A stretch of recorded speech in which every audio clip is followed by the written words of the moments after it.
Geass is sponsored by the Japanese branch of Pizza Hut. Yet, Code Geass is set in an alternate reality Pizza Hut is seen being ordered many times. That just goes to show you that no matter what reality you're in, Pizza Hut will always be there for you to deliver that pizza-y goodness. I'm Andrew Rhodes, and welcome to the absolutely, completely random podcast for September 17th, 2016. Holy crap, has it been a week, and I was looking forward to this all week, and I really am glad I get to do it. Today I'm going to be talking about the 2000th episode of the Super Sentai series. I'm going to be talking about Kamen Rider Ghost coming to an end, and Kamen Rider X8 starting up in its place. I'm going to be talking about old school Transformers, namely Beast Wars. I'm also going to be talking about which one of the Optimus Primes I think was the best out of all of them. And I'm going to be talking about something strange and unusual that I found today on the internet that proves physics is wrong and that something can both suck and blow at the same frickin' time. But, like always, I have a sponsor that would like to say a few words because they help to pay the bills. Sadly, it's still only me, but you never know. Maybe one day I'll get some other ones. Hi, everybody. This is Andrew from A Roads 2012 on eBay.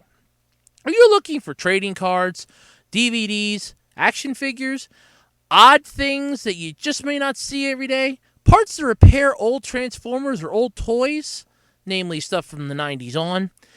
Well, if you are, swing by my page on eBay. I have a wide variety of stuff for sale. And on top of it, I relist stuff and list new stuff on almost every month, and I tweet everything I have for sale on an almost daily basis. So if you're looking for some odd stuff, swing by my page. That's lowercase a RHOADS -2012. You can also follow me on Twitter at Otaku Roads.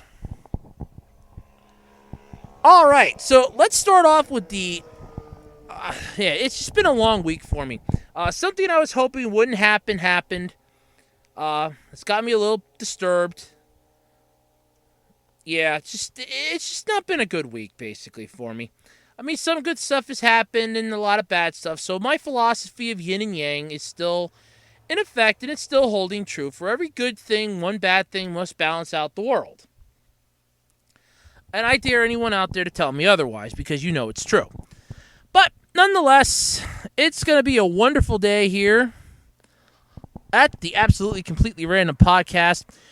And first off, I'm talking about the Super Sentai having their 2000th episode this past week. And holy shit, was it beautiful. I mean, I was speechless as I'm watching it. My jaw was on the desk as I'm watching this on the computer. And I'm like, oh, it's so beautiful. I mean that. It really was. So for those of you out there that don't know what I'm talking about, Super Sentai series is the series over in Japan. It's basically Power Rangers in Japan. The Japanese started it. It's run by Toei Company Ltd., Toei Agency, and Bandai. It's aired on TV Asahi. And it's just a really, really great series. It's, like I said, it's the Japanese counterpart to the Power Rangers, and it's really amazing. It started all the way back in 1975. I shit you not, 1975 was the original series. And that lasted, believe it or not, that lasted 2 years. The very first one, and I actually have the list up here, courtesy of Wikipedia. Thank you, Wikipedia. It was called Himitsu Sentai Go Ranger. Lasted from 1975 to 1977. It was followed by Jack, JAKQ, which sadly only lasted, I don't even think it made it past 1977, to be honest with you. We didn't have any in 1978, but in 79 to 80, we had Battle Fever J, and then after that, it just took off like a rocket flying to the moon, or like somebody with a lot of gas lifting off after having a lot of beans. And it just went off. You had Denzi Man, Sun Vulcan, Goggle 5, Dynaman, Bioman, Charge Man, Flash Man, all these ones. And it's been 40 of them. And I mean that. There have been 40 individual Sentai series. Now, if you want to know where the split off is for the American version, it was Koru Sentai Zyuranger. And that was 1992 to 1993. And that was adapted into the Mighty Morphin Power Rangers, which began the Power Rangers franchise. And personally, I like the Power Rangers version better. I'm sorry. I watched some Zyuranger. I just couldn't get into it. I couldn't get into it. I'm sorry. Yeah, and then pretty much the ones after Zyuranger, we've had a version of. Dairanger, there was not an American version of because they pretty much just combined Zyuranger with Mighty Morphin for 3 seasons. Then you had Mighty Morphin Alien Rangers, which pretty much was Kaku Ranger that they couldn't just dub out. They had to throw the Alien Rangers in there, which was kind of cool. I liked those. I liked them. They were neat. Then you had O-Ranger, which was Zeo. Car Ranger, which was Turbo, which was ironic because Car Ranger was a parody of their previous version, which came out, let's see here, 1, 2, 3, 4, 5, 6. It came out like 7 years earlier, called Turbo Ranger, but we ended up having Turbo here in the U.S. That was Car Ranger. Mega Ranger was In Space. Ginga Man was Lost Galaxy. Go-Go 5 was Lightspeed Rescue. Time Ranger was Time Force. Gal Ranger was Wild Force. Hurricaneer was Ninja Storm. I had to think there for a second. I didn't like Ninja Storm. He had Abba Ranger was Dino Thunder. Deca Ranger was SPD. Magi Ranger was Mystic Force. Bokenger was Overdrive. Operation Overdrive. I had to think there. Again, my brain's not kicking up today. Geki Ranger was Jungle Fury. Go-Ranger was RPM, which was apparently where the series was going to end then as Power Rangers, but kept going. Thank you, Saban, who bought it back from Disney at that point. That I do know. Shinkenger, which was Samurai. Go-Sager, which was Megaforce. Go-Kaiser, which became Super Megaforce. Go-Busters, we don't have one of because it tanked in Japan, and they didn't even want to bother with it over here. Koruger is what we currently are using now, and that's Dino Charge and Dino Supercharge. Tokuger we're not getting a version of, and Nin Ninja is supposed to be Samurai Steel or Shogun Steel, one of those two. I think that's what it was. I think that's what they're calling it. Hold on a second. Let me check. I can just pull it right up because it should have what the American adaptation is. Provided my internet access wants to work today. That's one of the reasons why my week's been sucking. But, yep, here we go.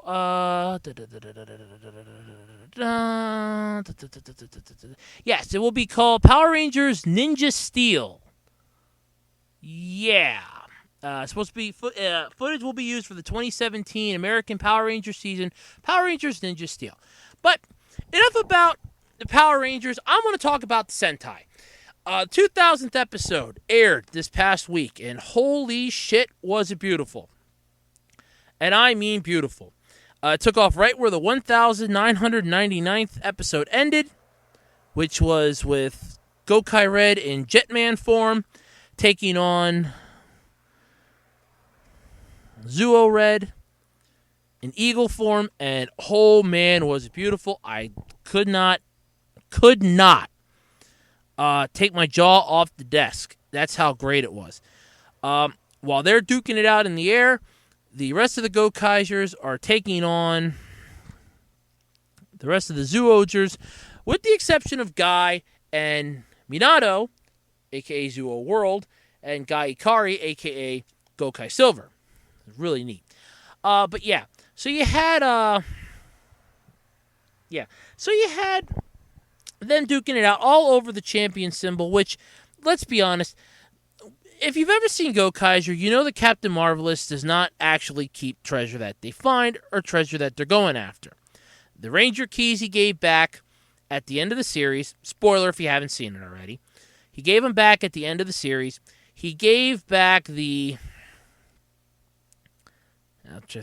gives back pretty much every treasure that they find, and he gives back a lot of the stuff just so long as they can borrow it if they need it. A.k.a. like if they have to return to Earth, Yeah, something followed us to Earth. It's big, it's nasty. We need your powers. Here you go. Thank you. It's all they do. But it's still a great series, and it was a great episode. They were still fighting over the champion symbol, which in the last episode we learned came from, I think his name was Cetus? I don't know. I don't know if the translation for the subtitles was off or not. He was apparently the first Zooger ever. He became Zuo Whale. All right, cool. This week we should be looking forward to seeing seeing Cube Whale, which I actually am looking forward to. I want to know if it's going to be its own little transforming bot, because what pisses me off about this is, and I'm going to say it. What pisses me off about it is the Red Ranger got the power-up.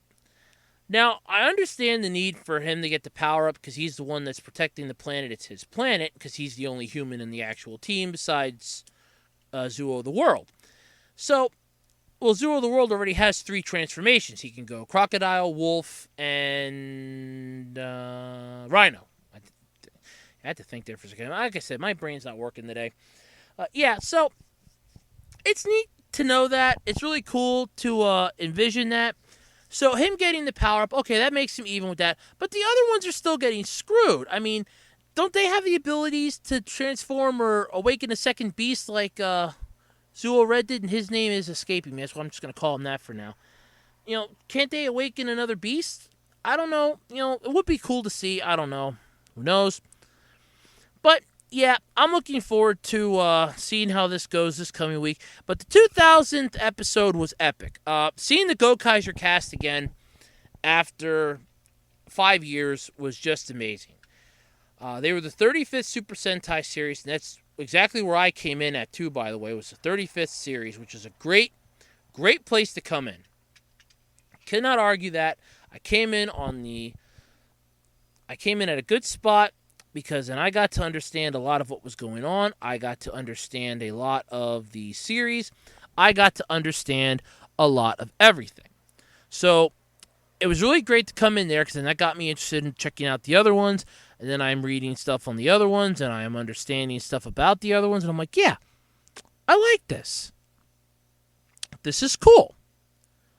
I could get into this. And then I'm reading more of it, and I'm like, oh, okay, cool. And I started getting into it.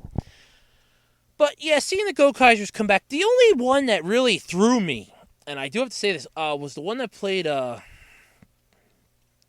Mika Luffy.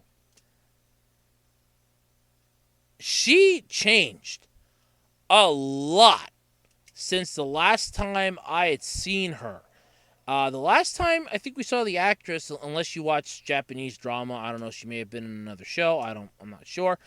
The last time I saw her, and I have to think here for a second. I think it was the one movie. Was the last time I saw her.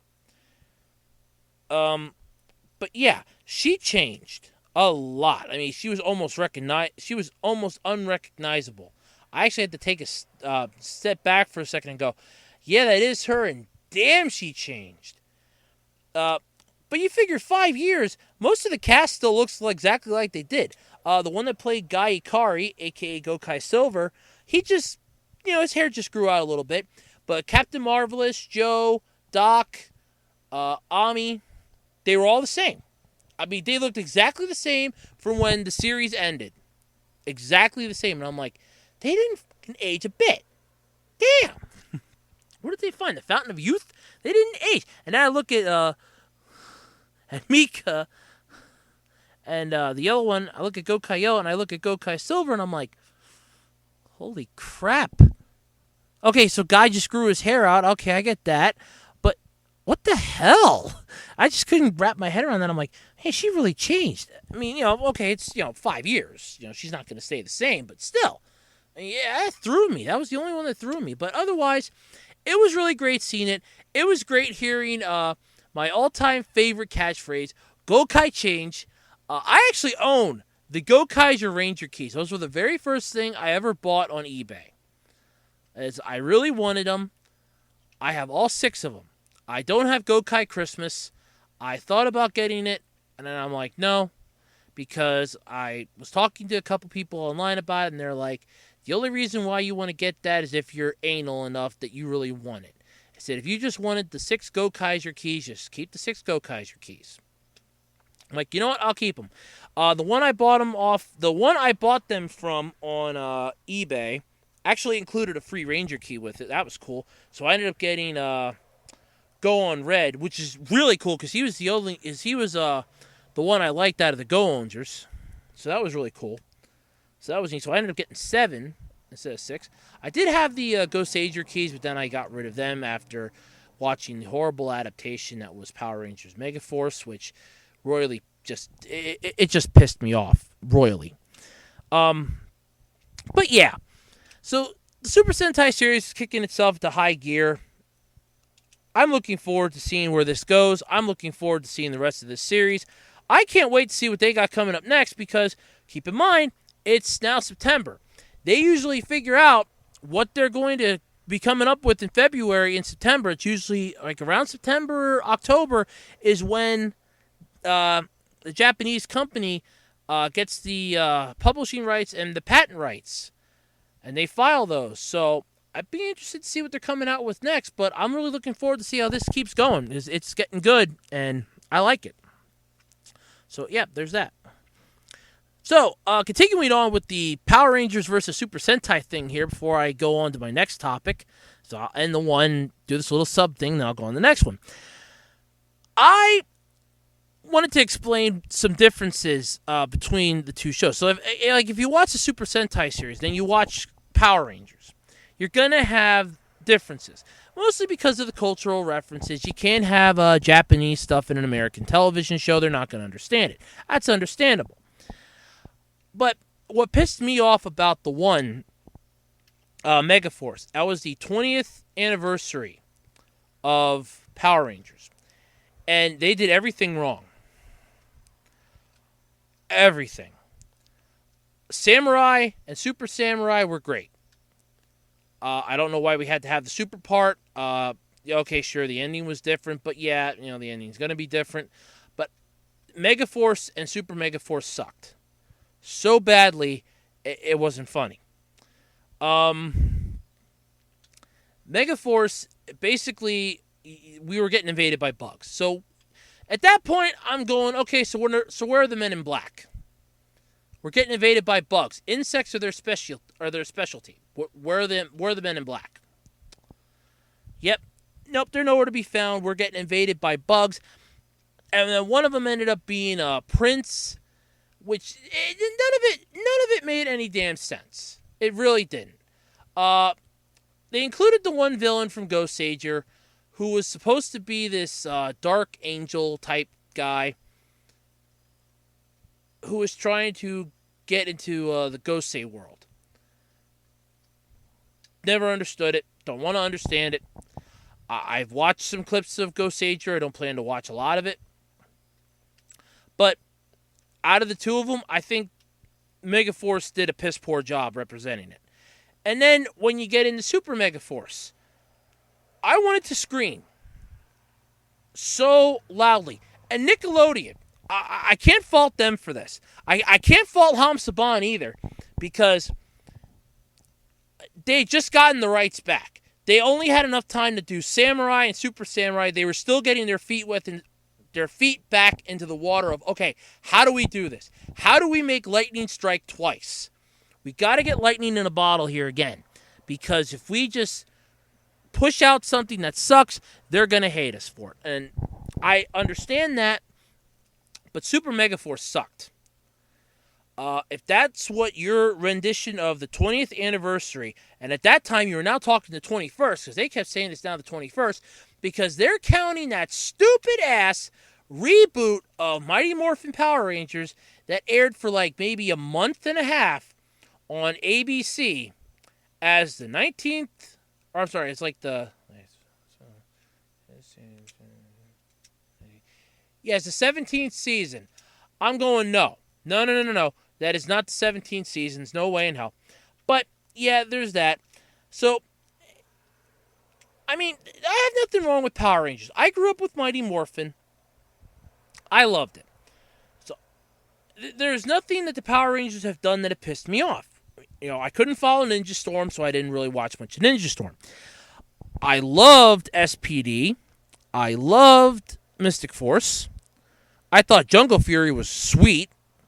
RPM was amazing. I mean, that really was well done, too. I mean, Futuristic City, world's coming to an end, computer virus.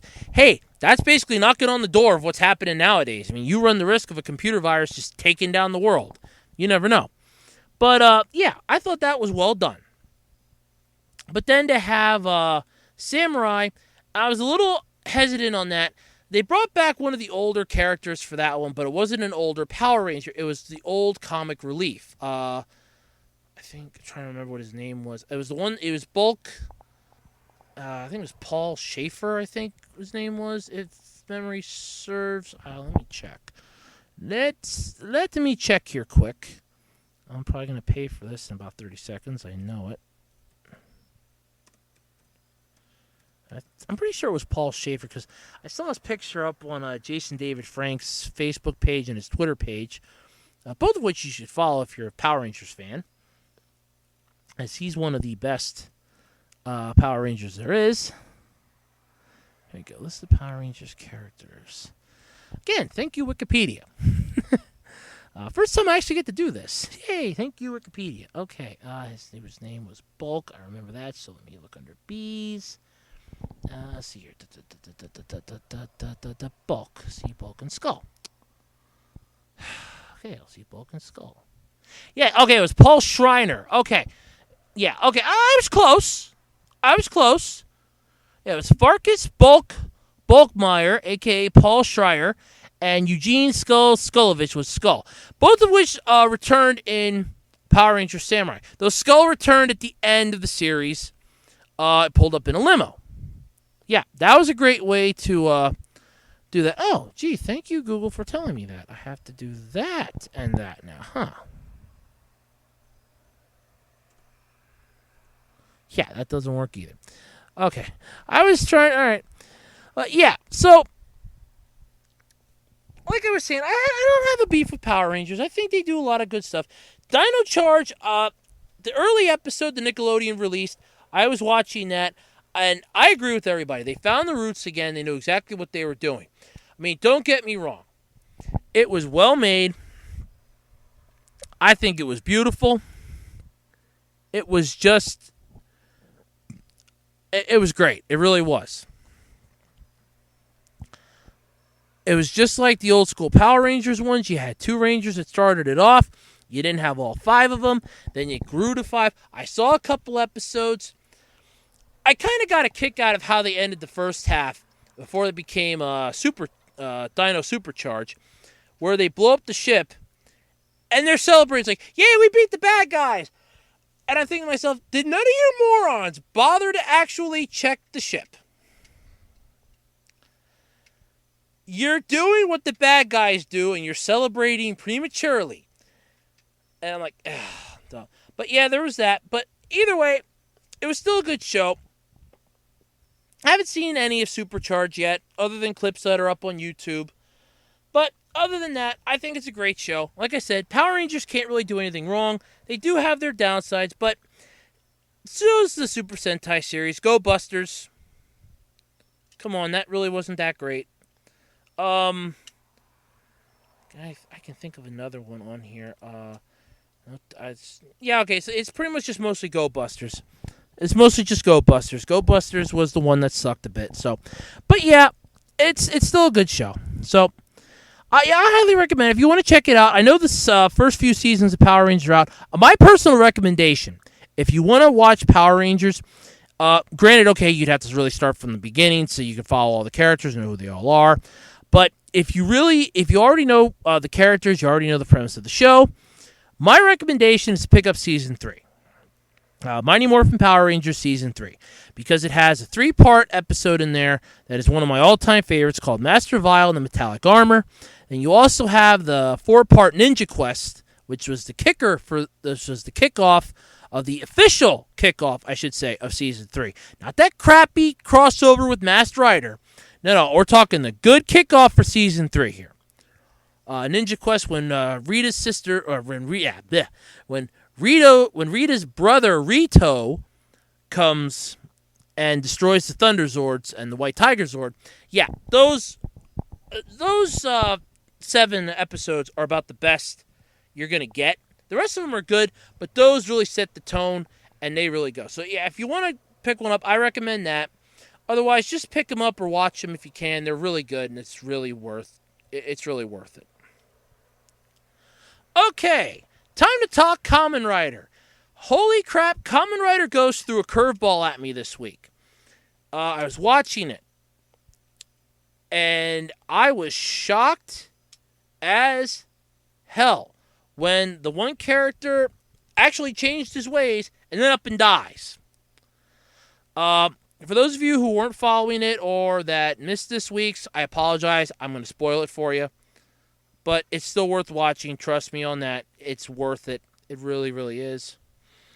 What happened was Alan got into the Gamma world last week.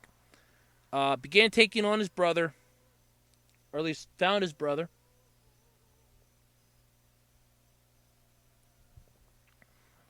Or at least began taking on his brother. Sorry about that. I had to get something to drink. He began taking on his brother. And Takeru and the rest of them showed up then. This week. They took off to help him. Takeru found him about to be converted into the "you will be one of me," sort of like the Master did in the one Doctor Who special. And that's where all shit started breaking loose. Takeru just went off on Adel. He just went off on him. Started beating him to within an inch of his life. Almost killed him, and then Alan begs him to stop. Like, please, save him. Don't kill him. So then he decides, okay, I'm going to save him. I'm going to try to save him. And he does. In the end, they manage to convert him back to normal, and he sees the error of his ways. But because he was one with the Ganmisers, they want to take over the world. They've now gained sentience. I know Optimus Prime always said that freedom is the right of all sentient beings, but I don't think he would have said that to these people. Not in any way, shape, or form. But nonetheless, they went, all hell broke loose, they started fighting. And now this week, since Otto's gone, this week we get to see the conclusion, I guess, of this. See if Takeru gets to come back to life. Then we'll pretty much have a 1 week wrap this bitch up in a bow. Wrap this bitch up, tie a bow on it, and call it a day. Because starting October 2nd, like I said in the introduction, pending a horrible disaster or something that strikes Japan, Kamen Rider X-Aid will be beginning. Yeah, I highly like that. Seamless entry, huh? Yeah, and if anybody's wondering if they hear any crunching, I'm eating some Smarties. I got a bag of them recently, and I want to get my money's worth out of them. I like them, and I can only get them one time a year, so I try to get them. So Kamen Rider X-Aid. Very little information is known about this. The translation in the commercial that I saw said something about the person's a doctor trying to save the world from a virus. I don't know. Makes no sense to me. All I know is that there is some information on it. It's limited, though. There's not a lot of information, but there is some.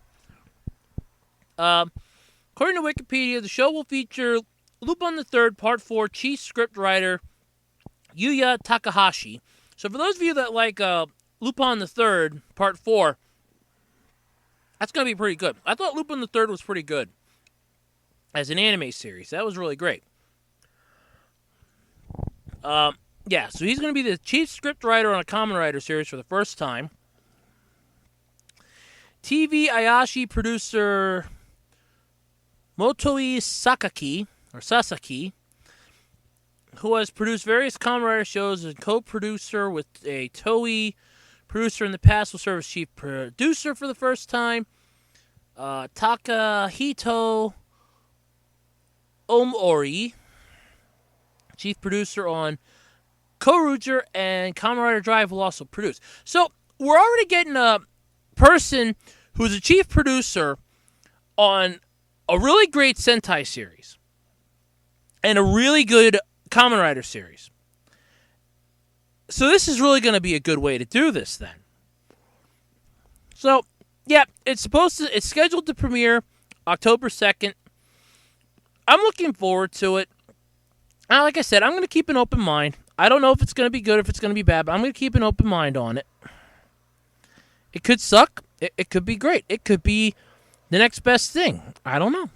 Nobody knows. You can't be sure about something until it happens. Until then, it's just that. You don't know. You have no idea, and you won't know until it happens. And when it happens, that's when you know that it'll be great. Or it could suck. I don't know. But like I said, I'm looking forward to it. I'm also looking forward to seeing how Ghost is going to end. I'm just curious. So yeah, lots to look forward to the next couple weeks. I'm looking forward to it. Okay. Moving on to something that I found today that freaked me out. Who out there remembers a great show that was on Cartoon Network years ago called Code Lyoko? And I just realized that I'm talking to people via audio file, and I'm not going to be able to see their hands. So that was a stupid question. But if you remember it, that's great. We're all fans of it then, I guess. Love it or hate it, you at least know it.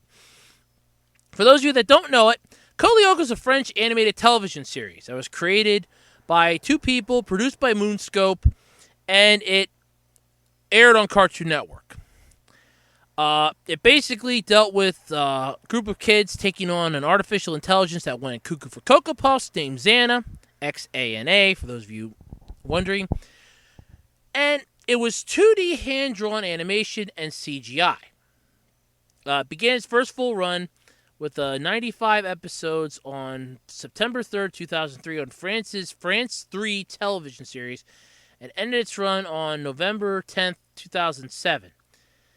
Here in the U.S., it started for us April 19th, 2004 on Cartoon Networks, and yeah. But what I found today, and I mean this, what I found today, it blew my mind because it proved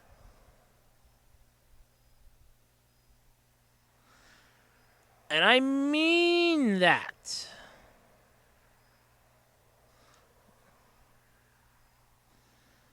and I do mean that. I mean this.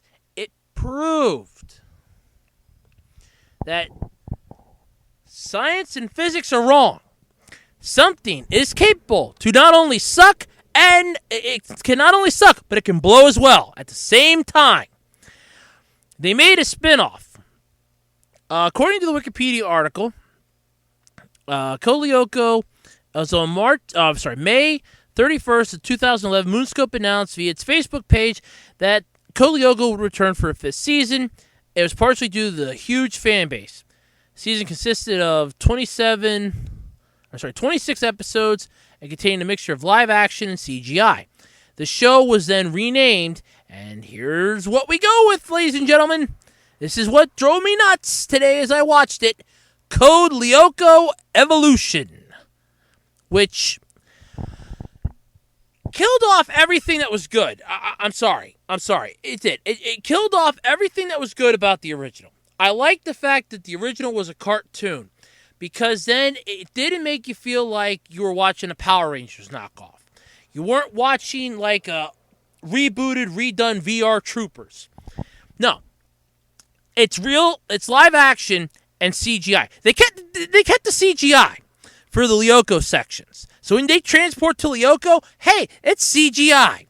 It looks scary as shit, but it's CGI. I'm happy for that. But making it live action instead of having it be the cartoon, I could not get behind that. And I'm watching this. And I only watched episode 1. I could barely get through episode 1.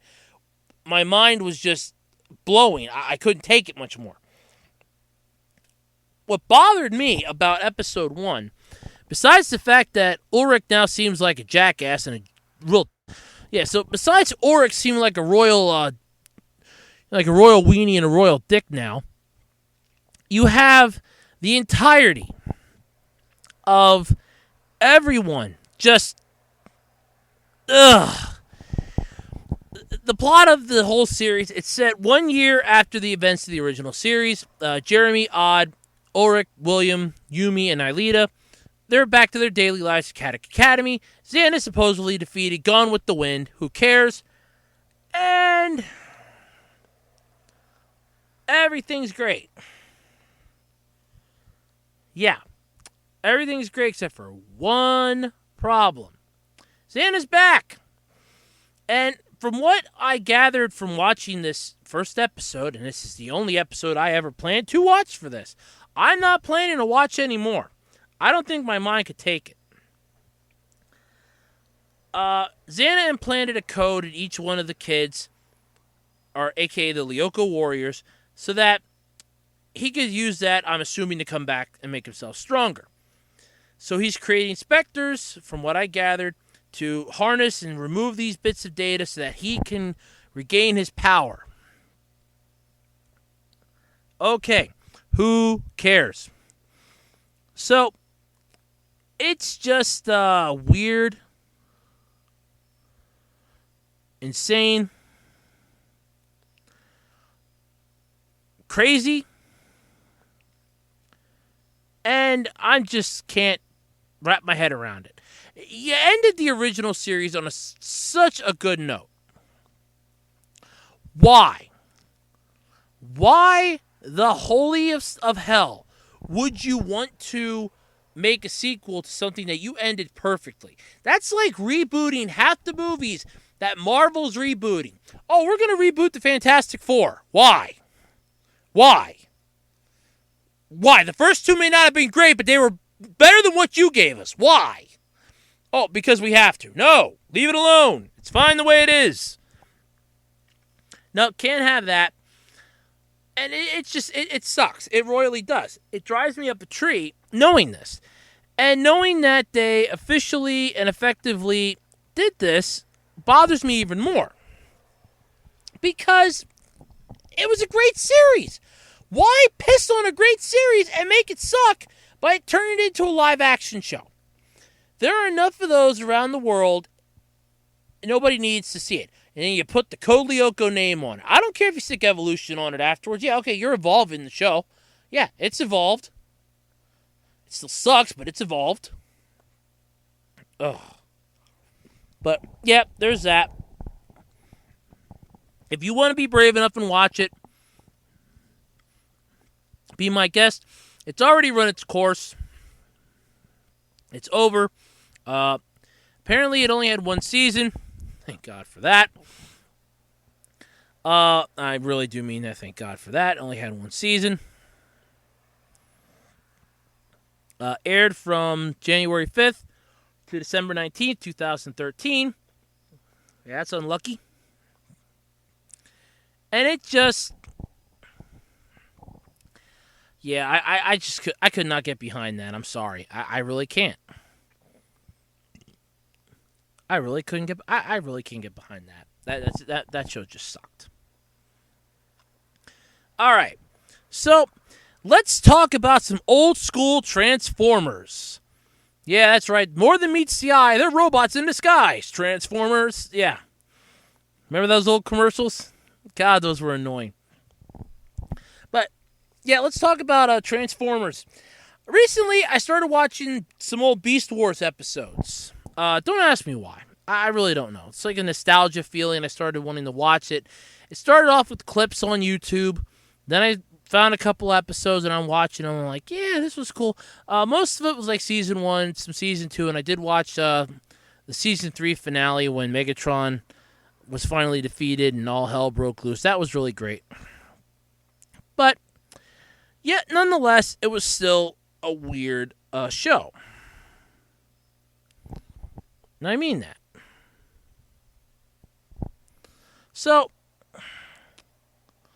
what gets me, though, is I was watching these, and I'm thinking to myself, well, the series is really cool, really entertaining, and I'm looking at it, and I'm going, you know, it's really great, actually. I'm kind of liking this. And the more I'm watching it, the more I'm like, yeah, you know, this is bringing back like a whole bunch of memories from when I was a kid. I'd wake up early in the morning because I had to go to, as I was in elementary school, up at 6 in the morning because I was not a morning person. And I usually sit in front of the TV, usually have a blanket over me because I still wanted to be in bed. And I'd listen to Transformers or I'd watch the Beast Wars series. Then it went on Cartoon Network for a while, and I watched Code of Hero, when Dinobot sacrificed himself to save the future, which was really sad. I remember watching Optimus Primal become Optimal Optimus. I remember watching partially, and then thanks to this DVD series, watching Megatron become Dragon Megatron. And watching a lot of stuff. Now, Beast Wars itself was an odd show. I will grant you that. It was low-budget CGI. Very good for the time, but still low. It's still wonderful. I do mean that. It was a great show. I recommend watching it. It's really good. It's not really like old-school nostalgia like you're not going to be feeling or swimming in a sea of Velveeta. It's really great, really well done.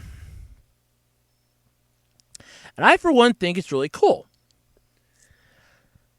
Then it got me thinking, well, what about some of the other weird shows? Like, And I'm thinking, well, what about some of the other weird shows? And I'm going, well, there's a lot of old weird shows. Then it hit me. I'm like, what about the old school Transformers? And that's when it hit me. I'm like, the old school Transformers. That'll do it. So I was watching a couple episodes of those. Mostly the final episode, Rebirth Part 3. I saw clips of that one. And all it made me think of was, I could see somebody sitting on a Saturday morning watching this and going, I want that Optimus Prime. It was cool, I'll admit it. It was neat. But still, nonetheless, it's just an old school show. I mean, if you try comparing it to stuff nowadays, it's going to get blown out of the water. It's got the nostalgia factor. Just like the Transformers movie from 1986. That has the nostalgia factor. So it's really cool.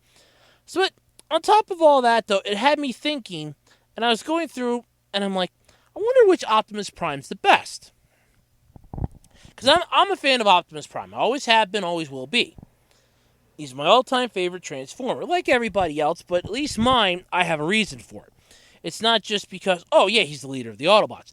No, it's because he actually is willing to sacrifice himself to save even the smallest creature. And he doesn't care what the rest of them think or do or say. And I'm like, yeah, that's really cool. So, all in all, it had me thinking about that. So I'm going down, I'm making a list in my head. I'm like, well, let's see. The all-time first one would have to be the G1 because it was the original, old school. You got to throw him in at number one. Number two would probably, I actually have a tie between Optimus Primal, the descendant from Beast Wars / Beast Machines, and the Optimus Prime from Transformers Cybertron, both of which were really good, both of which were really powerful, and both of which had the same air about them. Going further down the list, though, we're starting to get in some dangerous territory here. Number three would have to be Robots in Disguise Optimus Primal, the RID one from that crappy Fox series. Mostly because he seemed like he was too mellow, too relaxed, too, I don't really care what you do, I'm the leader, but yeah, we're all basically in charge of whatever we want to do. Then I'd have to go with, and I'm really grasping at straws on this because I'm including them from like everything I can find. There was an Optimus Prime from a Transformers show in Japan. It was cool. He was powerful. I can't think of the name of the show either off the top of my head. But it was cool. It was powerful. But he still couldn't do much. I mean, he couldn't even beat Megatron. So, yeah, screw that. Keep going down the list. I'm up to, like, what now? Number 5? Number 4? Well, you figure you keep going down the list. I got, like, the War for Cybertron Optimus Prime from the game. Fall of Cybertron Optimus Prime. He's cool looking at him, but as far as order-wise and thinking, is this person really in charge of the Autobots? I don't think so. I couldn't get behind that. But nonetheless, he's on the list. But all the way down at number 10. The bottom of the list. Because there's no other room. Optimus Prime from Transformers Armada. He sucks. The one from Energon is just slightly better than he is. But the one from Armada just sucks. He's way too trusting, way too giving. He's basically the gullible version of an Autobot leader. And that's what bugs me. But nonetheless, he's still Optimus, but he's down really far on the list, in my opinion. He's neat to look at when he goes into super mode. He's neat to look at when he's in robot mode. But he is so far down on my list of Optimus Primes, it's not even funny. But it's still neat to go through and watch some of these older shows and then go, yeah, I wonder about which ones I think would be the best. I mean, now, if I want to throw in the ones from the Michael Bay movies, none of them are even making the top 10. Sorry, Bay, none of them. The Optimus Prime from the movies sucks. It's nice to look at. I will grant that. It's nice to look at. But as far as in the top 10, no chance in hell. None whatsoever is that. No. Not a chance. So, all in all, it's entertaining to see it, but at the same time, it's disturbing. Well, at least it's disturbing to think about it, but still cool nonetheless. So, yep, there's that. So, yeah, there you go. All right. Well, I want to talk about a video game that I don't think ever got enough love and attention back in the day when it came out. And recently I was playing it again, mostly because I was bored. Didn't want to go online for a long period of time. And it's one you can play on your computer. You just have to find a disc and hope you have a graphics card that can play it. But it's called Freelancer. I touched upon this one, I think, my first podcast, when I was talking about No Man's Sky. So, yeah. But Freelancer is a really great game. Really impressive, really cool. And it's one that I don't think got enough love. But as much fun as it is to talk about it, and I think I spoke enough words for it, it's not the game that I'm thinking of, and not the one that I'm talking about. It's cool, and it is there, but the one that I've been playing recently definitely gives you that old school feeling. Now, I know I said about graphics cards, I only have like one little glitch recently with it, and I think that might have just been because my computer was processing the data. I'm talking the Doom clone made by a cereal company and then had 2 fan games made to finish off the series, Chex Quest. Yep. Chex Quest, for those of you unfamiliar, was a game that came out in, I kind of want to say the mid-90s. Like early to mid-90s. It was a free promotional giveaway from Chex Cereal. You bought the box of cereal. The Chex Quest CD was in there. Pop it in your computer. It turns, it loads the game up. And you could play Chex Quest. It was 5 levels. It was basically a Doom clone. And goddamn was it fun and addicting. My mom was the first one to beat it. My grandmother helped her out a lot. May she rest in peace. She helped her out a lot with it. But when it came to one part in the game, it's level 2 in the cold storage facility, I am the only one that could ever get the BFG. It's actually called the LAZ, which is a large area Zorker. But I like how the YouTuber that did a speedrun of the first level of Chex Quest called it the BFG. For those of you unfamiliar with that means big fucking gun. And it's big. It's powerful. And it can take out an entire room of flamoids like that. Literally like that. So, either way, it's cool. It's neat.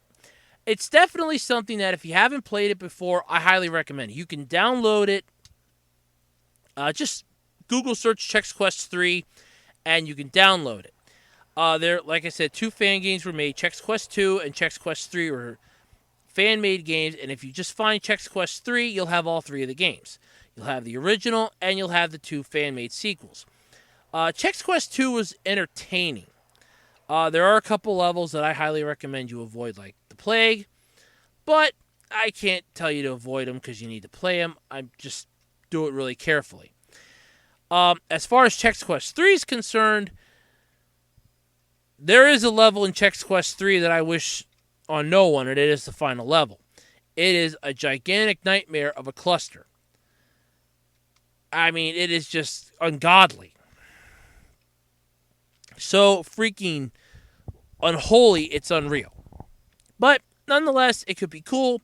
I don't know, but you might like it. I played it. I beat it. So I have beat all 3 of them. I was just playing it again for the hell of it. But still, it's a neat game. I recommend it. I highly do. I recommend if you get a chance, check it out. I recommend it. All right. Well, podcast soon going to be coming to an end this week. But before I end this, I have an anime recommendation. Anime recommendation. Sorry, I have to do my own sound effects. I don't know how to do that yet. I'm still learning the whole podcast thing. Anybody that follows Iceberg Luffy on Twitter knows that you can upload an anime of the day. Basically, any anime you want to have for the day or one that you're watching, what have you. Recently, I put one up because I thought it was a great one, and it's one that's really underestimated and it's underappreciated. Baldur Force EXE. For those of you that don't know what it is, it's a 4-episode mech series, but it takes place inside computers. I guess you could call it an OVA because it's only 4 episodes. You can't really call it a series because a series, in my opinion, of the anime world is 13 or more episodes. An OVA, in my opinion, is anything that's less than 5. So, it's like an OVA, but it's it's really good. If you get a chance to pick up a copy, I recommend it. Or you can probably find it online. I think Crunchyroll has it. Yeah, Crunchyroll. The ones that teamed up with Funimation. But, yeah, all in all, it's a really great series. I mean, it's a little confusing. There near the end, it starts to get really dark with the one thing, because the one character gets mind raped by some psychopath that she put away. So, yeah, it gets a little confusing. It gets a little sick near the end. But it's still entertaining nonetheless. I recommend it. If you get a chance to pick up a copy, I'd pick it up. I highly pick it up. But, on top of that, because summer's coming to an end this week, thank you, Mother Nature, I thought another great anime recommendation would be one to send summer out on a high note. And that is the movie Summer Wars. It is a really entertaining movie, and I actually have a copy of it. I went through hell and back to get this copy. I was watching it on a stream the one night. The stream crapped out after 30 minutes, and it was a charity stream. I want to stress that. It crapped out after 30 minutes. They got it to come back, but it was still stuck on the one page or in the one scene. So they just yanked it and said, sorry, we can't play it anymore. We don't know what's going on. We apologize. You didn't have to donate any money. It's everybody that was watching X amount of minutes, something, they were like getting $1 or something for every viewer that they got that stayed on and watched the whole thing. So it was really entertaining. The charity escapes me. The name of it escapes me at the moment because I don't think the site's going anymore. I don't think the site's going anymore. But it was still a neat series. It's still a neat movie, I should say, nonetheless. Really entertaining. Highly recommend it. I do that. I highly recommend it. It is hard to find. It's like I Might Me Strawberry Eggs hard, like The Girl Who Left Her Time hard. But if you get your hands on a copy of it, watch it fast. It is that great of a series. It's touching. It's entertaining. The ending leaves a little bit to be desired. Like, I still think they could have made like a sequel for it, like Summer Wars 2. But you never know. I mean, they wrapped it up nicely and all, but yeah, you know, what are you going to do? So, yeah, I recommend it. If you get a chance, I know you can probably find a couple copies on eBay. If not, check your local FYEs or Amazon. There's half a dozen sites out there that probably have it. If you want to check out a trailer, check out some clips on YouTube of it. So, yeah, I recommend it. That and Baldur Force EXE. Those are your anime recommendations of the week. All right, well, I can see by my timer that I've been going for almost an hour, so it's time to start wrapping up the absolutely completely random podcast this week. I'd like to thank my sponsor, me, A-Roads 2012 on eBay. Don't forget, if you want to check me out, that's all lowercase, by the way. Lowercase, ARHOADS -2012 on eBay. You can also follow me on Otaku Roads, or at Otaku Roads on Twitter. I welcome any and all followers. Like I said, I tweet stuff that I have up for sale. Sometimes I throw in just a random tweet too, like how my day's going, or just a random tweet about something else. I'm going to start doing a little more tweeting. I kind of feel like I'm neglecting that, and yeah, what have you. Oh, and before I go, the ACR Podcast has an email account. Yay! I finally got around to setting that up this week. So if you want to drop me a line for ideas for the show, like topics I might be able to do, or if you would like to sponsor the show, you want to take a risk, be my guest. The podcast only gets a few views, but you never know. One thing may lead to another. I don't know. It could happen. You never know. So if you want to drop me an email, the podcast email is acrpodcast@gmail.com. If you want to put a topic down, just put down topic for podcast in the subject line. If you want to be a sponsor, put down sponsor for podcast in the subject line. Either way, I'm happy with it. Doesn't bother me. I look forward to having many more podcast episodes. I'm actually getting a kick out of this. Now, if you excuse me, I have some Smarties to eat, some tea to drink, and the CU podcast to listen to, which I got this morning because it was a little late this week because Ian was sick. I hope he's feeling better. I really do, because I like what they do. And if, like I said before in the very first episode, if it was not for them, I would not be doing this podcast because they gave me the inspiration to do it, and I finally just kicked myself in the pants and said, do it, damn it. So, for the absolutely completely random podcast, I am Andrew Rhodes saying good night, and I'll see you next time.